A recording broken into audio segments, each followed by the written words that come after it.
Tell me about the chapter in life where you went from a professional runner, and you might have continued running at a Yeah. professional level, but to where you said to yourself, in your case, I need more education because I want to go into the business of sports.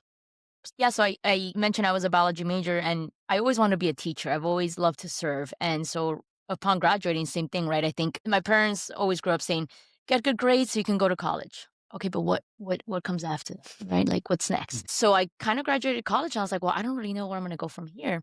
Ironically, one of my former teachers was the principal at a school, so I ended up teaching at the school I went. And then so I taught middle school. I taught PE for 1 year, like right after at Royal Academy. And then I'm like, "Well, no, mom, this isn't." I didn't study biology, no, but like I don't want to be out in the sun all day. Like I want to do a little bit more. And then so I became a middle school math and science teacher for about 2 years, and I absolutely loved it. I mean, I love teaching. I love the kids. I mean, at that time, I looked like one of the kids, so I had to go to school with heels, make sure like literally the security guards would confuse me. It was hilarious. So I taught I had the one remedial class and then one honors class. And oh man, I love my kids. Or those like the bad kids that everybody, puts in a corner or gives detention. I didn't give a single detention my entire year. And every time the kids would get in trouble, like I was that place that they could come to, and they did fantastic in my class, right?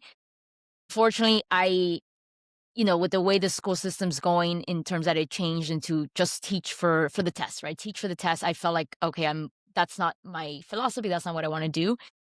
And then at that point, in college, I had gotten hurt and I had met this woman, backtrack, similar to Marianne. Yes, I got help from athletic trainers at FIU, but same thing, they're their capacity. They're paid, compensated for the amount of work they Mhm. do, which I understand. So my coach at the time, Coach Ward, the one that I mentioned is my mentor, like my grandfather, he's like, listen, go see this PT. She's out of net. She's cash based. So, she's charging at this point back then, maybe like $150 a session. I'm a college student, but she works with the track team. All right, whatever. I'll figure it out. So I go to see her, and within 2 sessions, she gets me back to running, training. And from that moment, I got to meet her a little bit more, and she showed me the business side of what physical therapy could be. So, in true Daniela fashion, I quit teaching. I take a mission trip to Thailand for 2 months where I teach. I volunteer to teach English.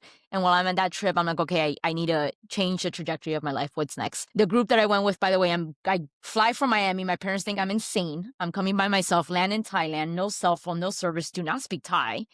Find all these other humans that came from Canada, from France, from other countries. We start this journey together. And on one of the trips, one of the adventurous trips, like after you teach, they went camping. I decided to stay by myself. So I'm literally by myself with nobody. In this, we were at this point in Karat, another province in Thailand. I applied for physical therapy school. I started writing my essay, signed up for the jury, and that's how kind of the path goes. While you were there, sort of inspired this enlightening, if you will, or this switching on of the light switch? Yeah, I think I was already at the point that I knew I needed a pivot in my career. So I was torn between physical therapy and honestly going back to med school. But that at that point, I'm like, I'm not gonna commit the time, finances, and it's just if I had started younger, maybe I would have gone to med school. I think everything happens for a reason in this point. So it was just that I was just ready to make the change, and I knew that I had volunteered, I had shadowed other physical therapists, other occupational therapies, like different careers.